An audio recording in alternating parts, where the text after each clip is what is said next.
Welcome to my hero-only run, the one where I drag my friends, viewers, and randos from Party Finder into the mods of this challenge. The rules are simple. We're going through the entire game with minimum item level and no echo. This episode 4, and in case you didn't watch or forgot the last episode, we beat Copperbell Mines hard with 1 minute remaining on the clock. A rather intense session of the hero-only run. Be sure to check the playlist if you want to watch the other episodes. Today we continue with doing every optional dungeon of a realm Born, and we start first with Pharos Sirius. We have attempted Pharos Sirius in the past and got completely stuck on one of the bosses, which led us to skip Pharos for a later time, and that time is now. So our team composition starts with 2 sages, 1 scholar, and 1 astrologian, and I was the one playing astrologian this time around. Our sages were Hana and Calum, and our scholar was our newest victim to healer only run, and that being Rizu. Before we hop into our attempts at Pharos Sirius, these videos were supported by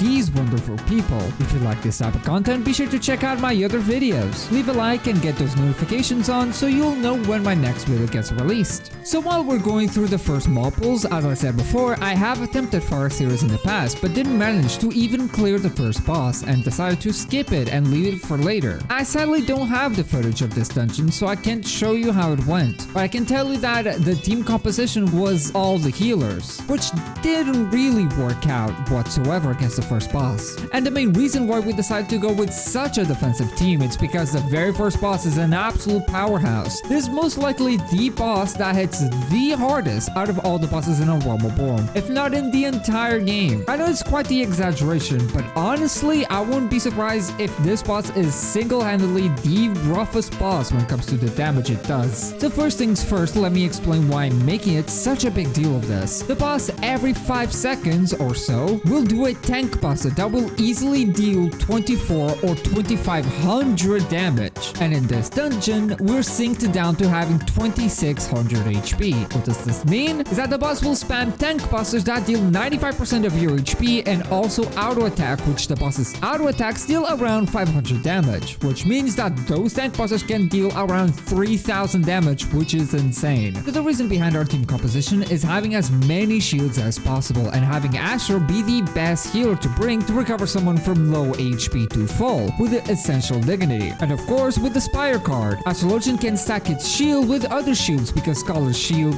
doesn't stack with Sage and vice versa. But with more shield healers means more chances to get crit shields, which will in fact stack if a Sage shield and a Scholar shield crit together. So getting these crit shields are essential to beating this boss. We start the fight by having one of our Sages be the main tank, and the way we decided that is by having either Caleb or Hana spam shields on each other, and whoever gets a crit shield is the one tanking, and the responsibility of the tank is just spamming shields. The one thing we kept repeating to ourselves is that the only button you know is shields, as if you're tanking and you want to survive the tank busters, you are there just spamming shields, nothing else. The boss does summon Az, which makes us break our group into partners of 2. The tank is paired with a pure supporter that is only there to keep the main and aggro alive, while the other 2 healers will deal with the ads. You can only comfortably deal damage to the boss after the ads are dead, otherwise we can't survive both the ads and the boss. The boss will be doing massive AoEs in the arena that will spawn massive puddles that usually end up dividing the team, making us needing to adapt on the spot. Now that you know what the boss is all about, I'll let some of the footage run. That's right, yes.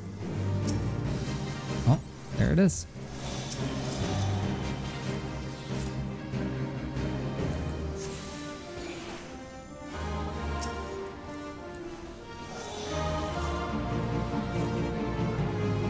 Are you gonna tank buster? Hello? Why are you delaying the tank buster? Just wait the fucking deep. Oh, thank you. The shields are about to run out.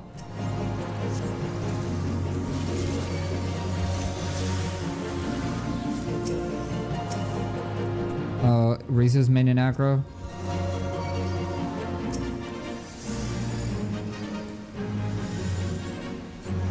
I didn't mean to actually give the ball to Hana.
I think our main wall at the moment is, if we die, the ads get easily out of control, and that's the problem.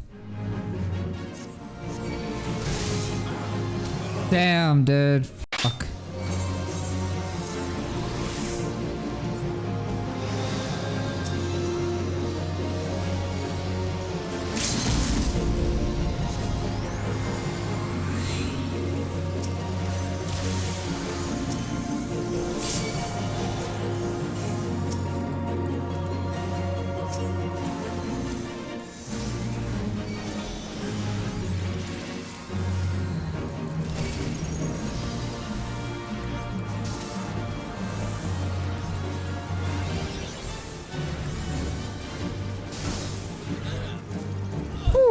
Okay.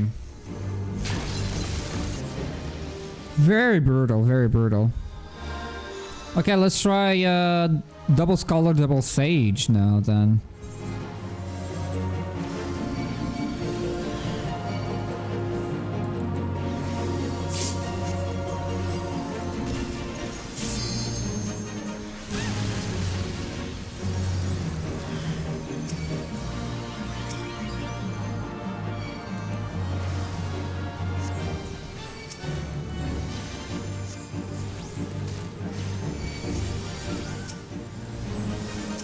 Crit shield. Oh my god, massive shields! I did not know that the crit shields from Sage and Adlo and Scholar can actually stack. That is insane.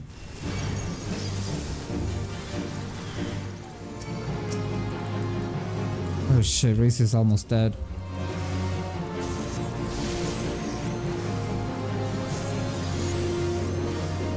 I'm no longer the main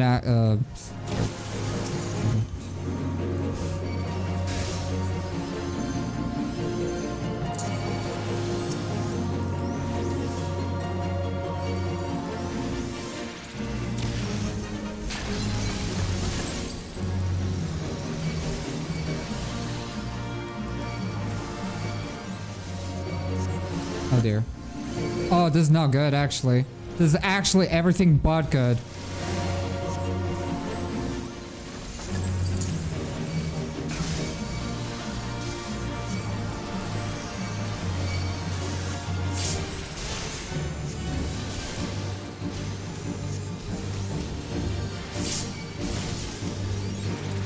Oh my god, just kill him!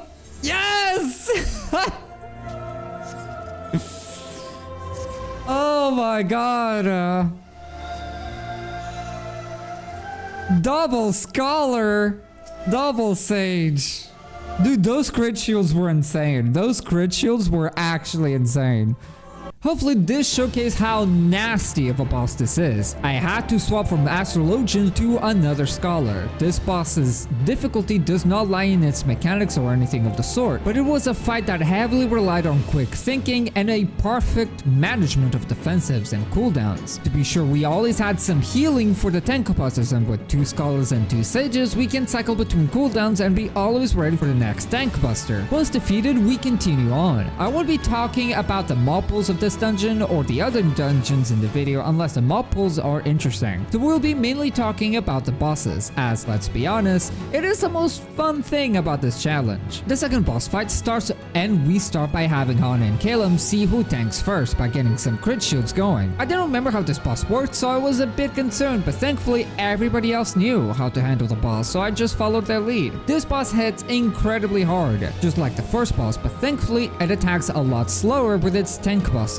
Though this time around the tank buster is paired with a dot, so even if you survive the first tank buster, there's still a good chance you might go down right after, unless you're quick in your feet and heal immediately. The boss has these eggs around the arena that if they are broken, it will make the boss incredibly angry, making some of the attacks straight up unsurvivable. So you need to be mindful of that while dealing damage, especially while I was dealing AoE damage as a Scholar, as believe it or not, Art of War is a gain on 1. Eventually, ads will spawn from the eggs and deal tons of quick and successive damage, that if not dealt fast enough, the damage will be far too overwhelming for shield healers to handle, especially a level 50. But thankfully, the boss is pretty squishy, allowing us to move past it and continue with the dungeon. The third boss is more of a mini boss than an actual boss. This boss only does survivable tank busters and summons ads and nothing else. So while this fight is happening, if you're liking this video so far, be sure to leave a like and subscribe if you're enjoying the video so far and want to see similar content like this. Every time we entered a boss room, I was always anxious that it would be a difficult fight and potentially be a new wall that might make us need to reset the instance and try the first boss once again, which I was not excited to try and beat it again. Though thankfully this mini boss put my mind at ease while doing it, but there's still one final boss in the dungeon for me to handle. Now we reached the Siren, the final boss of Pharos Sirius. I was super nervous but also incredibly excited to be done with this dungeon because in all honesty,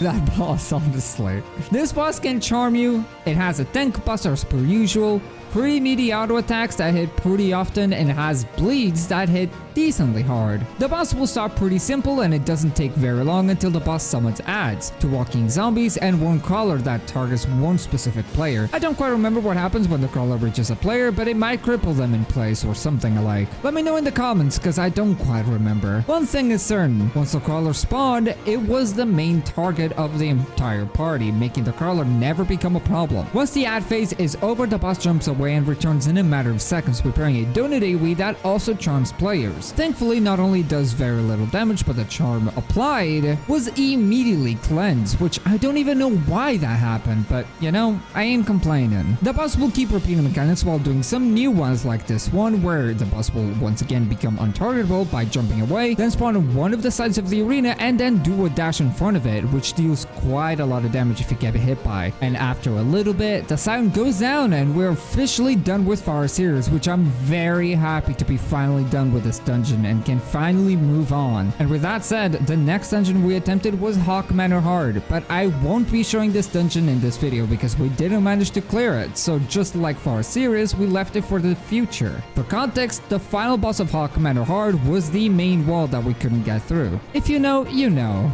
So instead of talking about Halatali Hard, we will be talking about the next dungeon, which is the lost city of Amdapor. It has been like almost 2 weeks since we cleared Pharos Sirius and attempted Halatali Hard, so we were a bit rusty, but it didn't stop us from trying this dungeon. And this time around, the whole session was of me playing White Mage, and we had all of the healers in the party composition. And this session was me, Caleb, and Hana, together with a rando that joined in for a whole session. So Mihami, if you're watching, thank you for joining us. With all that said, we continue with the dungeon. The first pull was incredibly scary. It already by default is scary with a normal team composition, so it's even scary with 4 healers. So we decided to go slow as per usual. Other than this dungeon having multiple scary mob pulls, the approach to every pull was the same, aggroing each enemy one at a time and giving us enough room to breathe and recuperate. Now we reached the first boss, and this one is very interesting. A boss that has dots to manage and can actually cage players, and if not dealt with accordingly, it can one-shot them. So let's talk about this boss. This boss has the usual shenanigans. It has decent amount of attacks, with also periodically using tank busters that thankfully don't one-shot you, which is a nice breath of fresh air after dealing with the first boss of Pharos Sirius. After a little bit, the boss will prey on a random player, that after a little bit, that said player will be caged in the boss's belly, which they need to be released or they will get one shot. The way that I deal with this mechanic, even in a normal team composition, is that once a player is caged, I'll switch to a AoE rotation instead of single targeting the belly, managing to keep damage on the boss while also managing to help the caged player. The boss will also spawn these puddles that will deal poison damage but also slowing you down, so we tend to avoid it as much as possible. But now that I'm editing this video, it actually came across to me that maybe the cage mechanic can maybe be avoided if you stay on the puddle just because of the slow it applies, maybe making you immune to the cage. Let me know how this boss works if you know. There's one final mechanic that the boss will do, which is the mechanic called beatdown, which is a very heavy hitting attack that thankfully can be just sidestepped and dodged. Other than that, that's the whole fight, and the boss will keep repeating mechanics until it goes down. So let's move on to the next boss. So this fight specifically is very interesting and is actually perfect for this team composition because this boss requires a management of a debuff that will make you the main in aggro. So even for you to even tank this fight normally, you need to manage the debuff to have the boss target you. So let's talk about how this whole fight works, and it starts by killing using this ad, which applies the said debuff. A debuff that causes the main boss to aggro to the player with the debuff. But this debuff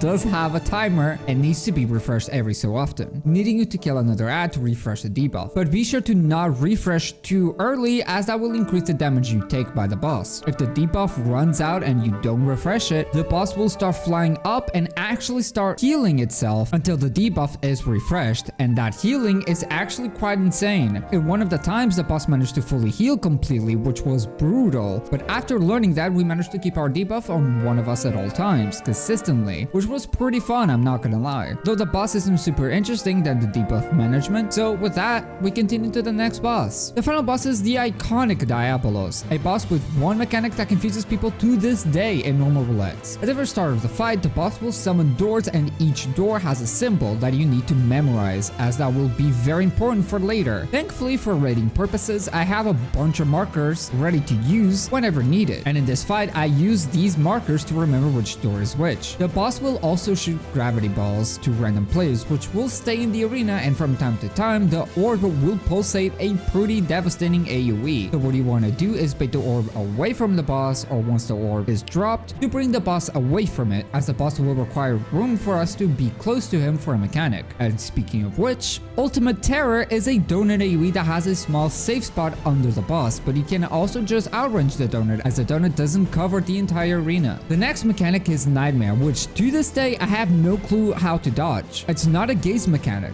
It's not a proximity mechanic, it's not a movement mechanic where if you are moving you are affected by it. I genuinely don't know. It was extra confusing when one of us would dodge the Nightmare mechanic without really understanding how that happened. Ruinous Omen, the mechanic that is the main reason why I marked all of the doors, as you need to use the doors to dodge this, because otherwise Ruinous Omen will wipe the entire party. And the way we know how to dodge this mechanic is by the symbols that appear before on the doors. You need to open two doors that share the same symbol, which is why I marked in order which door would be open one by one to be able to dodge this mechanic. Sadly, we actually wiped multiple times to this mechanic by greeting one GCD or just arriving too late to one of the doors, just spelled doom for the whole party. It's a fight that took us a very long time to get through, as the boss is quite tanky and has plenty of times where we straight up can't attack because we're either asleep, dead, or traveling between doors. You might be wondering on what happens when all the doors are gone. Don't worry, I can tell you exactly what happens, because we did end up having no doors left towards the end of the fight. Once all the doors are gone, Diabolos won't use Ruinous Omen anymore, but it will do an attack that will do 9,999 damage, which to me comes across as a soft enrage, slowly killing a party member one by one. But thankfully, Diabolos doesn't do that mechanic often enough, allowing us to rest and recuperate. I'm sure that if this were to happen on a normal team, it would be a lot scarier, but with 4 healers, we could always recover. And with that, Diabolos goes down. We spent an hour on this dungeon just because of how many times we wiped 2 Diabolos. But once defeated, we move to the final dungeon of the day, which is Halatali Hard. This has been unironically one of the funnest dungeons I've ever done. Not only this challenge, but also just in general. So let's talk about this, and we will be talking about some of the mob pools and not only the bosses this time. At the very start, we get to choose where we go first. You have 2 paths, which is something that feels like was only done here and never in any other dungeon, which is a nice change of pace. It doesn't really matter where you go, as they will always lead to the same place, so there's no real wrong way to go in this dungeon. This dungeon does have your usual mob pools as every other dungeon, but there's some really fun moments that are just as exciting as the bosses, honestly. Though the run to the very first boss was quite uneventful, so let's talk about the first encounter. The first boss is a Cyclops type enemy, which means that you can already more or less expect what the boss is gonna do when it comes to mechanics, which is something I always enjoy, that a type of enemy shares a similar mechanics for every attack they do. The fight starts by me taking aggro and having the boss do a swipe, which is a small cleave in front of the boss, which can be easily dodged. While the fight is going on, there will be a mammoth walking around the arena, which will be very important for one single mechanic that we will be talking about in just a little bit. The Cyclops will also drag everybody into the center of the arena and prepare to do a massive circle AoE around the boss, so by hugging the edges of the arena, you'll be more than safe. In a very tricky way, the boss will do a big half donut cleave on the outer edge of the arena to attack those that avoided the very first mechanic. And this mechanic has no cast bar nor a telegraph, so it's very sneaky. The boss will do the same lightning attack, but instead of a half donut, it will be a line AoE that the boss will use that line AoE multiple times in a row, so you need to be quick on your feet to dodge in time. The major mechanic now comes into play, the 1000-ton swing, which is a mechanic that will most likely one-shot you unless shielded by the mammoth walking around the arena. And the way you trigger this shield from the mammoth is by triggering the lever here, which will create a small blue AoE, and if you stand in it, you'll get a massive shield that will protect you from the 1000-ton swing. After that, the boss will continue repeating mechanics until it goes down. Honestly, a very fun fight that requires to keep moving often, remember mechanics to adjust accordingly, a fight that rewards knowing how the fight works. Even though the boss wasn't very punishing when it comes to its damage, it still remained a fun one to fight. Once the first boss is defeated, we get teleported back to the start of the dungeon and head to the other path to continue with the dungeon. This is where the mob pulls become very fun. The first room is immediately a little arena where you have to fight some enemies at a time, these being called pups. They don't hit very hard, but they do hit very fast, and with that fast attack speed, it means there's a higher chance that one of those hits will be a critical hit, making these enemies slightly more scary. Once one of the pups goes down, they bring the adult curls that are locked inside the cages, which already hit a lot harder in the same attack speed, making them pretty scary to tank as you just need one unlucky crit to delete you. A fun little start to this path, as this path really feels like a arena/trial that this dungeon is putting us through, which is portrayed perfectly throughout this entire dungeon, which I absolutely love. We get another moment where we're fighting specific enemies one at a time, and once defeated, more enemies get released and become a tougher encounter to deal with. Again, I love these rooms and how the fights go, because these mobs are actually really fun to fight and are proper tough challenges. The next boss gave us quite a lot of trouble because of one of its mechanics that we didn't quite realize how it worked until much later. First things first, the boss starts by doing a big cone AoE in front of it, not dealing a whole lot of damage, but it does apply a cleansable paralyze, which it doesn't bother us whatsoever, as with 4 healers, cleansing something like that is incredibly easy. Once done, the boss will do a mix of auto attacks and really nasty tank busters that if I don't have any mitigation and shields, it can easily one-shot me if I get unlucky and get comboed between an auto attack and a tank buster together. The next mechanic is a major gimmick of this fight, where the boss will start casting Demon Eye, where it's an undodgeable attack that will petrify you. So for you to avoid this mechanic is by interacting with these orbs that will make you blind and immune to the Demon Eye mechanic. Once the mechanic is resolved, the one mechanic that I mentioned earlier happens, and I just don't realize it in time. The boss will start spamming raid rise that will give you vulnerability stacks. At first, we didn't realize why we kept getting hit by this. We thought that maybe it would be an attack that would happen just a few times and then stop, but sadly that wasn't the case, as the boss just ended up wiping us. Thankfully, Rizu came into the chat to the rescue and let us know that the boss at that point has 2 health bars. One that is the boss itself, and the other one which is the eye. And that eye is what is causing the raid rights. So if you want the mechanic to stop, we need to have the eye prioritized and destroyed. Once understood, the boss became a lot easier and doable, as the boss doesn't have many different mechanics than the ones mentioned. The major issues remaining the tank busters being far too damaging to be able to keep up sometimes, but other than that, the boss wasn't too bad. Once the second boss is defeated, we get transported to the final path of the dungeon, and this continues the theme of fighting in an arena or a trial, but this time we'll be fighting other arena fighters, and our first encounter is a Lalafell Lancer together with 2 other dogs. This feels like a mini boss fight more than anything. All of the enemies deals tons of damage. Even with the enemies aggroed on different players, the amount of damage is still very overwhelming, especially when the Lancer, the major enemy, is unstoppable, making the one source of mitigation that the Wild Mage can bring useless. So whoever is tanking the Lancer needs just extra mitigation, because thankfully the dogs are in fact stunnable, and the very first stun will always be around 4 to 5 seconds. I don't quite remember the specific timer, but it's just long enough to recover whenever we need it, even if it's just used to cancel potential scary attacks from bosses and other mobs. But with all that said, we do overpower the Lancer and its pups, so we move to the next encounter where we'll be fighting more arena fighters. This time we're fighting a Conjurer and a Gladiator. I didn't remember what they did, so I marked marked the Conjurer as an enemy that needs to be prioritized because I thought they would heal the Gladiator. This encounter compared to the previous fight was a lot easier. The Conjurer goes down first, leaving the Gladiator without a healer. Gladiator by itself was not too bad from what I could see, but it did end up one-shotting Mihami, which quite surprised me that the Gladiator would do so much damage if the AoE actually landed on someone. The next encounter is a Marauder with 2 archers, and this encounter is actually pretty nasty, and the main reason is that I accidentally ended up aggroing both archers, which are absolutely insane with their DPS. Not only do they attack incredibly fast, but they also apply multiple dots. Cleansable dots, but sadly it doesn't matter because they will just reapply the dots quickly after. I sadly can't say too much about the Marauder enemy as I was far too preoccupied with tanking both archers while Hana fought for her mana economy to keep me alive because I was getting deleted fast. With the encounter conquered, we move to the final boss, which is another fight against other arena fighters. A team of 4 enemies against a team of 4. Quite a balanced composition.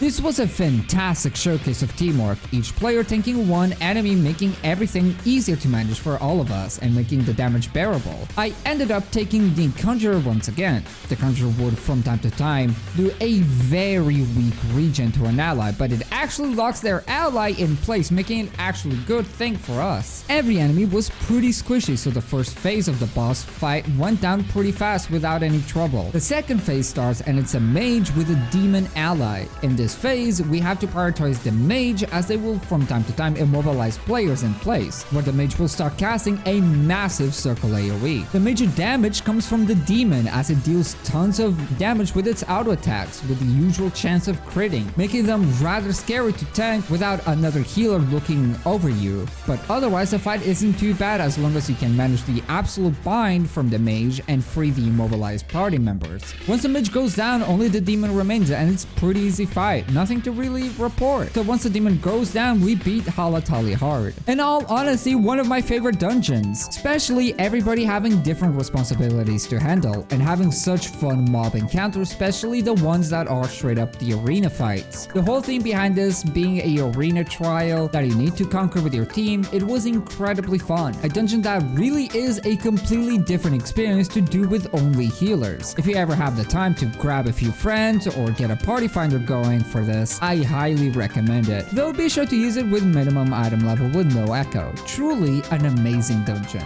But with all that said, we are done with today's episode of Healer Only. Next episode we will either tackle Hawkman Hard or continue with the other Aromaborn dungeons. But that's something for the future. This video was supported by these wonderful people: Vardis, Zirin, Ultrax Infinity, and Resolute Visit.